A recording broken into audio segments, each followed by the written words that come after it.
नमस्कार, सुप्रभात। स्वागत है आप सभी का। मैं हूं आपके साथ हितेश व्यास। 8 बजने को हैं, यानी कि वक्त हो चला है मध्य प्रदेश की तमाम अहम खबरों को जानने के लिए गुड मॉर्निंग मध्य प्रदेश का बुलेटिन देखने का। और तब चूंकि मध्य प्रदेश में आज क्या कुछ खास रहा, कल दिन भर क्या खास रहा, जो आपके लिए जानना जरूरी है, ये तमाम अहम खबरों पर बात करेंगे। लेकिन शुरुआत हेडलाइंस के साथ करते हैं। आज सुबह 11 बजे भोपाल में मोहन कैबिनेट की बैठक। कई अहम प्रस्तावों पर लग सकती है मुहर। पीएम जन मन आवास योजना के प्रस्ताव को मिल सकती है मंजूरी।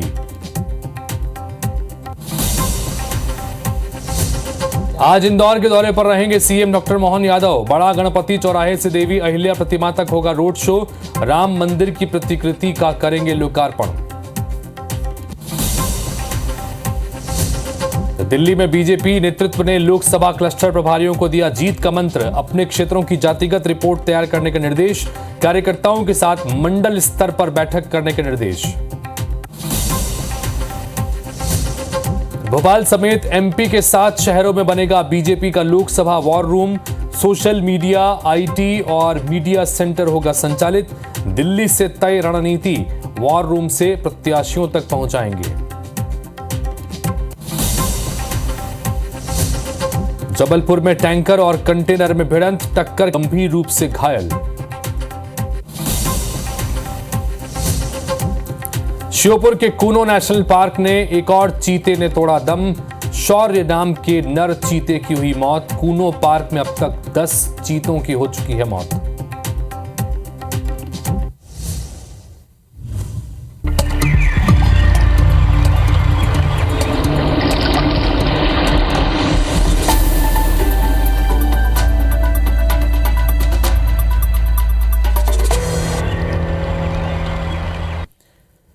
तो गुड मॉर्निंग मध्य प्रदेश की खबरों के सिलसिले को शुरू करते हैं। हेडलाइंस के बाद खबरें विस्तार से। शुरुआत कर रहे हैं जबलपुर से मिल रही एक हादसे की खबर के साथ, जहां पर टैंकर और कंटेनर के बीच में भिड़ंत हुई।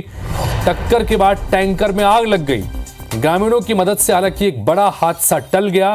कंटेनर चालक गंभीर रूप से घायल हुआ है। जबलपुर अस्पताल में उसे भर्ती कराया गया। कटंगी थाना क्षेत्र के भिलोदा गांव की यह घटना बताई जा रही है। तो कंटेनर और टैंकर के बीच में यह भिड़ंत हो गई जबलपुर में, और टक्कर के बाद टैंकर में आग लग गई। हालांकि बड़ी संख्या में आसपास के लोग तुरंत हादसे के बाद ग्रामीण पहुंच गए। इसकी वजह से बड़ा हादसा टल गया। कंटेनर चालक गंभीर रूप से जख्मी हुआ है, जिसे जबलपुर के अस्पताल में भर्ती कराया गया है।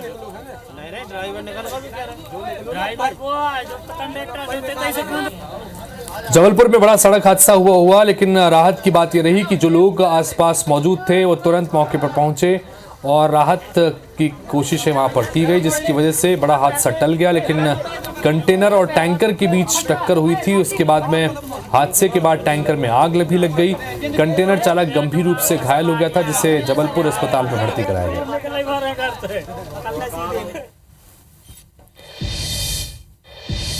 भोपाल से खबर, जहां पर बीजेपी नेतृत्व ने लोकसभा क्लस्टर प्रभारियों को जीत का मंत्र दिया।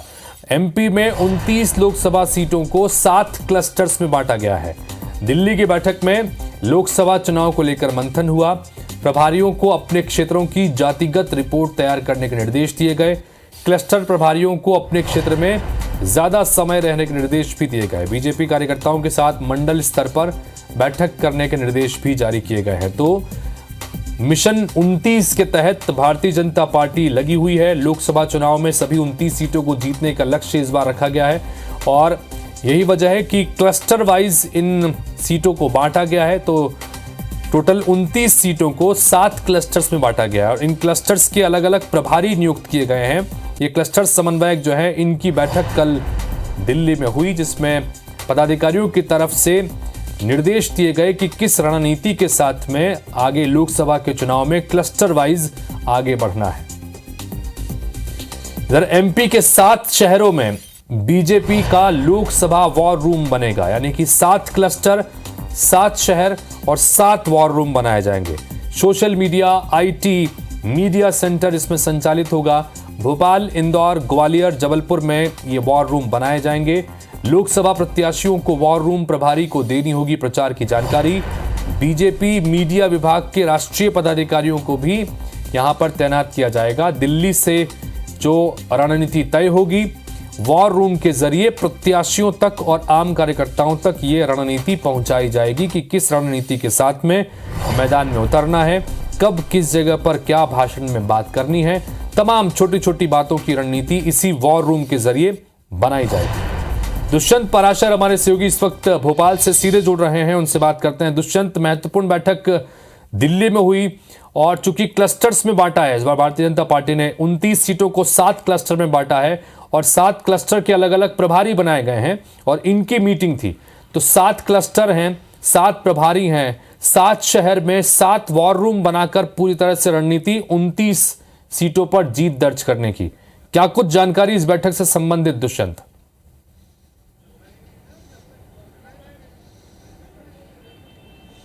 आप बिल्कुल देखिए, देश भर में जो लोकसभा के चुनाव होंगे, उन चुनावों के लिए बीजेपी ने पहले से ही तैयारियां शुरू कर दी थी। लेकिन अगर क्लस्टर्स की बात की जाए तो 543 सीटों के लिए 167 क्लस्टर देश भर में बनाए गए हैं। ऐसे में मध्य प्रदेश की अगर बात करें तो 29 सीटों के लिए 7 क्लस्टर जो है वो बनाए गए हैं और 7 जो बीजेपी के नेता हैं उनको यहाँ पर प्रभारी भी बनाया गया है, जिनमें 2 यहाँ पर डिप्टी सीएमओ को यहाँ पर अलग अलग क्लस्टर्स की जिम्मेदारी दी गई है, तो 3 यहाँ पर जो कैबिनेट मंत्री हैं उनको यहाँ पर जिम्मेदारी दी गई। वहीं 2 पूर्व मंत्री भी इन क्लस्टर प्रभारियों में शामिल हैं। तो ऐसे में काफ़ी बड़ी जिम्मेदारी और अहम जिम्मेदारी है इन बड़े नेताओं को सौंपी गई है। और जिस तरीके से अगर बीजेपी की बात करें तो एक जीत का मंत्र जो इस 8 घंटे तक चली इस बैठक में दिया गया है। कोशिश यही की गई है कि ज़्यादा से ज़्यादा जो लोकसभा के प्रत्याशी होंगे उन प्रत्याशियों तक हर एक बात, हर एक रणनीति, हर एक जो चिन्हात्मक जो जानकारियां हैं वो पहुंच सकें। इसको लेकर पूरी रणनीति जो है वो तय की गई है। जनता तक किस तरीके से कनेक्शन बनाना है उसको लेकर भी इस पूरी बैठक में रणनीति तय की गई है। 8 घंटे तक ये बैठक दिल्ली में चली है और जब 8 घंटे तक ये बैठक चली तो इस बैठक में बहुत सारी चीज़ें जो हैं वो तय की गई हैं। लोकसभा प्रभारी यहाँ पर तय किए गए हैं, कैलाश विजयवर्गीय, प्रहलाद पटेल, भूपेंद्र सिंह, नरोत्तम मिश्रा, विश्वास सारंग के साथ साथ जो 2 डिप्टी सीएम हैं मध्य प्रदेश के, राजेंद्र शुक्ल और जगदीश देवड़ा, इनको भी इन क्लस्टर का प्रभारी बनाया गया है। तो ऐसे में एक सोची समझी पूरी रणनीति जो है वो यहाँ पर ज़मीन पर उतारी जा रही है और 29 लोकसभा सीटों को 7 क्लस्टर्स में विभाजित किया गया है। इसके साथ ही कोशिश ये की गई है कि जो मंडल लेवल के जो पदाधिकारी हैं उनके साथ में सीधी बैठक जो है वो क्लस्टर प्रभारी करें, साथ ही साथ लोकसभा प्रभारी करें और वहाँ पर जो जिले के संगठन के मंत्री हैं, महामंत्री हैं, वो भी यहाँ पर बैठकों में शामिल हों ताकि हर एक कार्यकर्ता तक बीजेपी का सीधा मैसेज जो है वो पहुंच सके। और उसके अलावा दुष्यंत, ये जो आप बता रहे हैं कि सीधा मैसेज पार्टी का प्रत्याशियों तक पहुंचे, इसके लिए बकायदा वॉर रूम भी बनाए जाएंगे। यानी कि जो 7 क्लस्टर्स बनाए गए हैं, 7 क्लस्टर्स के आधार पर 7 शहर चयनित होंगे और इन 7 शहरों में 7 अलग अलग वॉर रूम बनाए जाएंगे। इस वॉर रूम के जरिए दिल्ली की जो रणनीति है वो प्रत्याशियों तक पहुंचाने की रणनीति तैयार की गई है। इसके बारे में क्या जानकारी?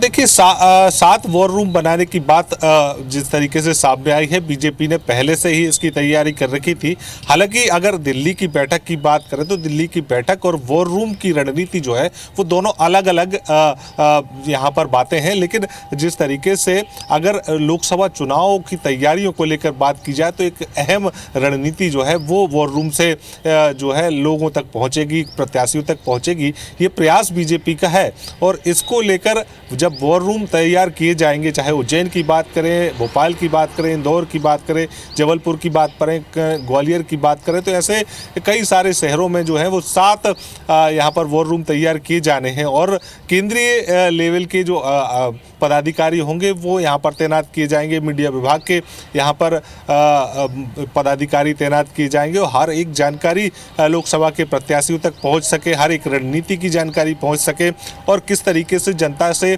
लगातार सतत संपर्क बनाए रखना है, किन किन मुद्दों पे बनाए रखना है, ऐसे कौन से मुद्दे होंगे जिन पर विपक्ष को घेरा जाना है, ऐसे कौन से मुद्दे होंगे जिन पर जनता के बीच में जाकर बात करनी है। तो तमाम सारी रणनीति जो है वो तय की जा रही है और उसी रणनीति के तहत जो है वो प्रत्याशी चलते हुए नजर आएंगे और प्रत्याशियों तक ये जानकारी सही समय पर सही तरीके से पहुंच सके, इसको और ये सारे सब कुछ जो है वो लोकसभा चुनाव की रणनीति का हिस्सा है, जो दुष्यंत हमें जानकारी दे रहे थे कि चाहे वॉर रूम हो, चाहे क्लस्टर के जरिए रणनीति बनाने की बात हो, और इसी के जरिए अपने अगले मिशन 2024 पर लगी हुई है भारतीय जनता पार्टी। दुष्यंत, बहुत बहुत शुक्रिया इस तमाम जानकारी के लिए आपका। तो कुल मिलाकर जो क्लस्टर्स बनाए गए हैं, इस क्लस्टर्स को मोटे मोटे तौर पर अगर देखें तो एक क्लस्टर में ऑन एन एवरेज 4 लोकसभा सीटों के बीच में एक क्लस्टर बनाया गया है। सभी राज्यों में इसी तरह की रणनीति बनाई गई है, चूंकि छत्तीसगढ़ में भी 11 सीटें हैं और यहां पर भी 3 क्लस्टर बनाए गए हैं। मध्य प्रदेश में 29 सीटें हैं, यहां पर 7 क्लस्टर बनाए गए हैं और क्लस्टर्स के आधार पर क्लस्टर के प्रभारी और वो प्रभारी के आधार पर 7 अलग अलग वॉर रूम और उसके जरिए तमाम रणनीति को जमीन पर उतारने की कोशिश। आगे बढ़ते हैं, भोपाल की बात करें। आज मोहन कैबिनेट की महत्वपूर्ण बैठक होने वाली है। जन मन आवास योजना को यहां मंजूरी मिल सकती है। 3 साल में 1.2 यानी 1,20,000 आवास उपलब्ध कराने की योजना है। विशेष पिछड़ी जातियों को इससे फायदा मिलेगा। 23 जिलों के आदिवासियों को फायदा इससे मिलेगा, चूंकि आदिवासियों को ही खासतौर पर फोकस रखते हुए प्रधानमंत्री जन मन योजना की शुरुआत की गई थी, जिसमें अलग अलग कई सारी योजनाओं को समग्र रूप से आदिवासी वर्ग के लिए शुरू किया गया है। और यही वजह है कि अब जन मन आवास योजना को मंजूरी कैबिनेट की बैठक में मिल सकती है, जिसके जरिए 1,20,000 मकान आदिवासी वर्ग के लाभार्थियों को बनाकर दिए जाएंगे। विशेष पिछड़ी जातियों को इसका फायदा मिलेगा। यह महत्वपूर्ण फैसला कैबिनेट की बैठक में हो सकता है। इसके अलावा कुछ और महत्वपूर्ण फैसले भी मोहन कैबिनेट की इस बैठक में हो सकते हैं। और इसी के बीच में आज इंदौर के दौरे पर रहेंगे सीएम डॉक्टर मोहन यादव। शाम 4:30 बजे के आसपास इंदौर में सीएम एक रोड शो भी करेंगे। बड़ा गणपति चौराहे से देवी अहिल्या प्रतिमा तक ये रोड शो होगा। राम मंदिर की प्रतिकृति का लोकार्पण भी वो करेंगे। विश्राम बाग में लोहे के स्क्रैप से बकायदा राम मंदिर की प्रतिकृति बनाई गई है। इसका लोकार्पण भी आज सीएम वहां पर करने वाले हैं जब वो इंदौर में पहुंचेंगे इस रोड शो के बाद।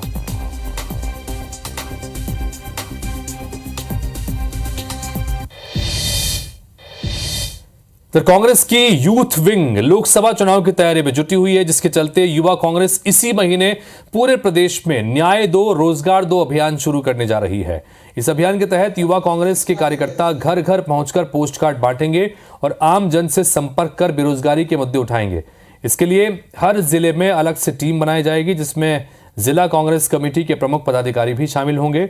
संपर्क के दौरान प्रदेश में 15 महीने की कमलनाथ सरकार की उपलब्धियों के बारे में बताया जाएगा, जिसको लेकर बीजेपी ने कांग्रेस पर निशाना साधा है।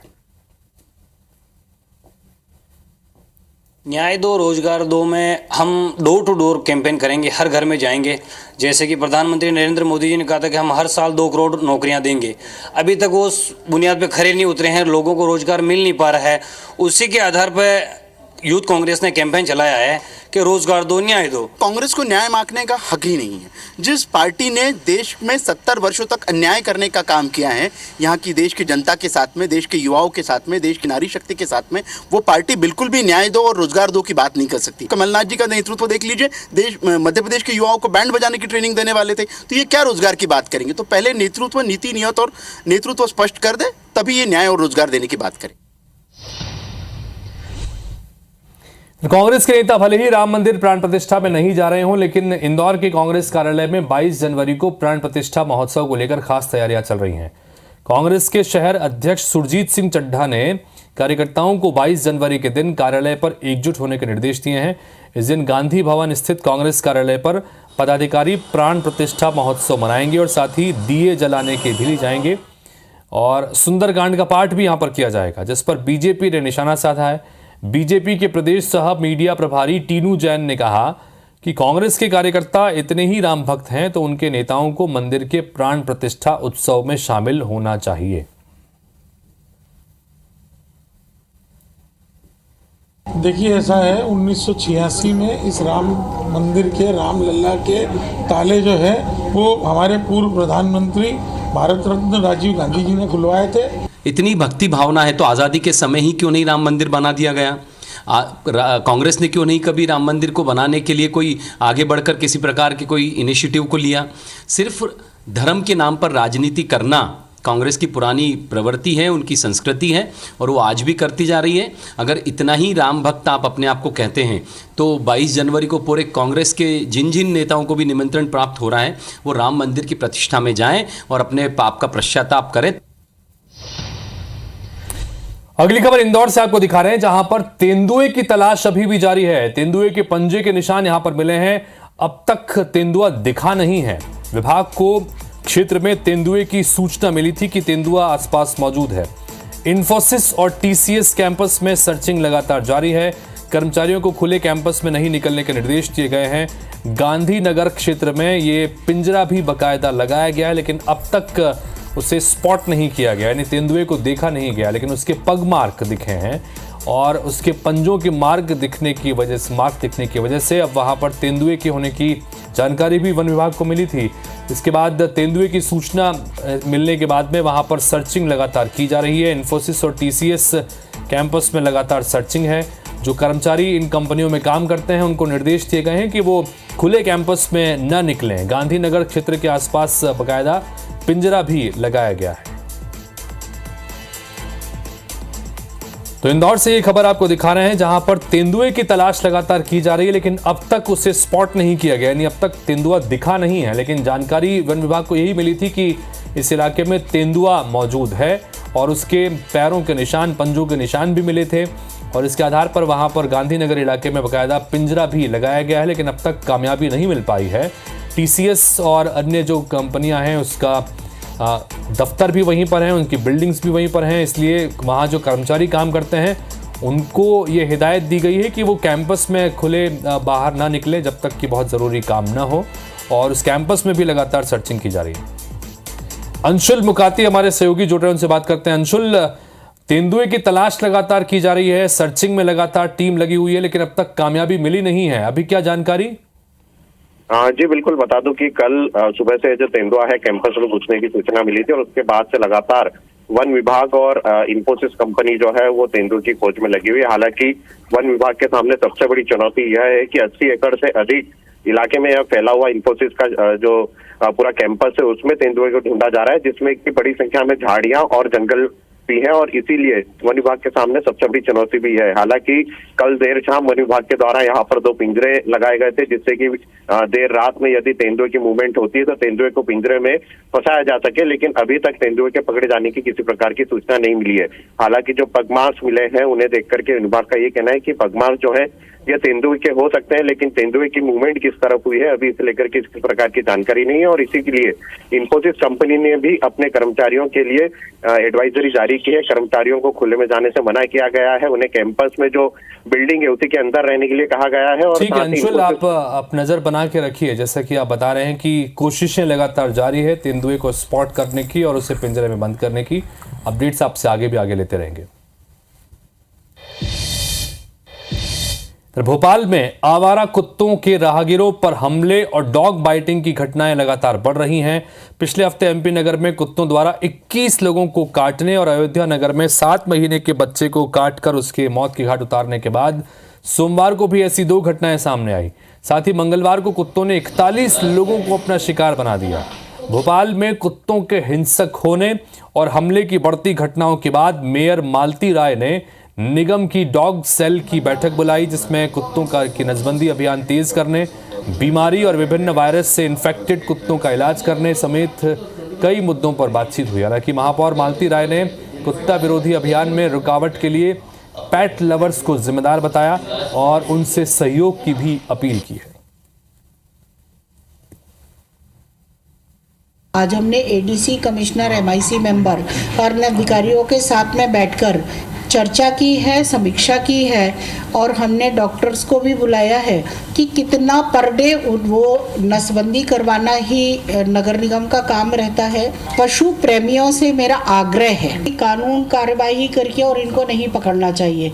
कई बार कार्यक्रमों में मिले हैं, हमने सहयोग की अपेक्षा की है।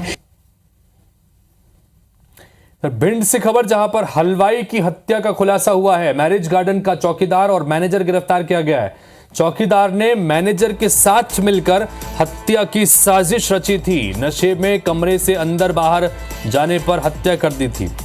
कार में ले जाकर नहर में उसके शव को फेंक दिया गया था। 10 जनवरी को नहर में हलवाई का शव मिला था और उसके बाद पुलिस लगातार जांच कर रही थी। देहात थाना पुलिस की ये कार्रवाई है, जिस मामले में अब खुलासा कर दिया गया है कि जब ये कांड हुआ तो चौकीदार और मैनेजर ने, जो मैरिज गार्डन में जहां पर ये हलवाई काम करता था, वहीं के मैनेजर और चौकीदार ने ही मिलकर इसकी हत्या की साजिश रची थी।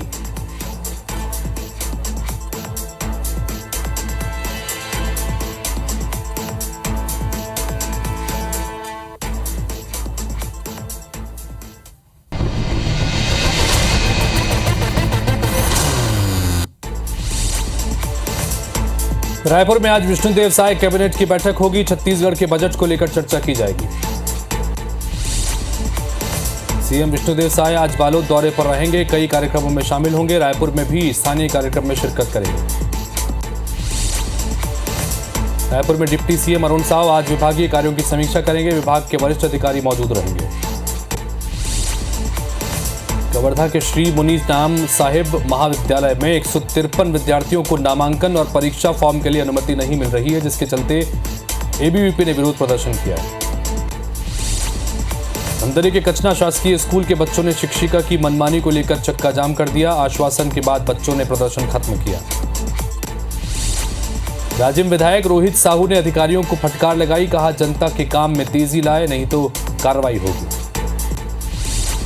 कोरबा में पुलिस ने बेवजह तफरी कर रहे लोगों को समझाइश दी। एसपी के निर्देश पर शहरी क्षेत्र में अभियान चलाया गया। बेमेतरा की ग्रामीण महिलाएं कलेक्ट्रेट पहुंची और पीएम आवास की मांग करते हुए कलेक्टर को आवेदन दिया। धमतरी में दैनिक वेतनभोगी और तृतीय वर्ग कर्मचारी संघ ने कलेक्टर को ज्ञापन सौंपा। कर्मचारी मुख्य रूप से नियमितीकरण की मांग कर रहे हैं। बेमेतरा में साइबर ठगी के आरोपी युवक को गिरफ्तार कर लिया गया है। पुलिस अधीक्षक ने साइबर सेल के विशेष टीम के जरिए कार्रवाई की। सरगुजा में आत्मानंद स्कूल के शिक्षक पर छात्र के साथ मारपीट का आरोप लगा। मामले की शिकायत छात्र ने कलेक्टर जनदर्शन में की है। बिलासपुर में छत्तीसगढ़ एक्सप्रेस का इंजन दुर्घटनाग्रस्त हो गया। खाली ट्रेन होने से बड़ा हादसा टल गया। जांजगीर चांपा के स्कूलों में बोलेगा बचपन अभियान शुरू किया गया। बच्चों में आत्मविश्वास बढ़ाने के मकसद से अभियान की शुरुआत की गई। जांजगीर चांपा में कलेक्टर कार्यालय में पुस्तक दान महाअभियान की शुरुआत की गई। कलेक्टर ने जनप्रतिनिधियों और आम नागरिकों से किताबों को दान करने की अपील की। बिलासपुर में अश्लील फोटो वायरल करने वाले युवक को पुलिस ने गिरफ्तार कर लिया है। सिविल लाइन पुलिस ने कार्रवाई की है। रायपुर में नशे के खिलाफ पुलिस ने बड़ी कार्रवाई की। 2 क्विंटल गांजे के साथ 3 तस्कर गिरफ्तार किए गए। राज्य में मजदूरों से भरा पिकअप वाहन पलट गया। 5 मजदूरों को गंभीर चोटें आई। घायलों का इलाज जारी है। राम मंदिर की प्राण प्रतिष्ठा को लेकर राजनांदगांव में 3 दिवसीय श्रीराम रथ यात्रा निकाली जा रही है। यात्रा कल घुमका में खत्म होगी।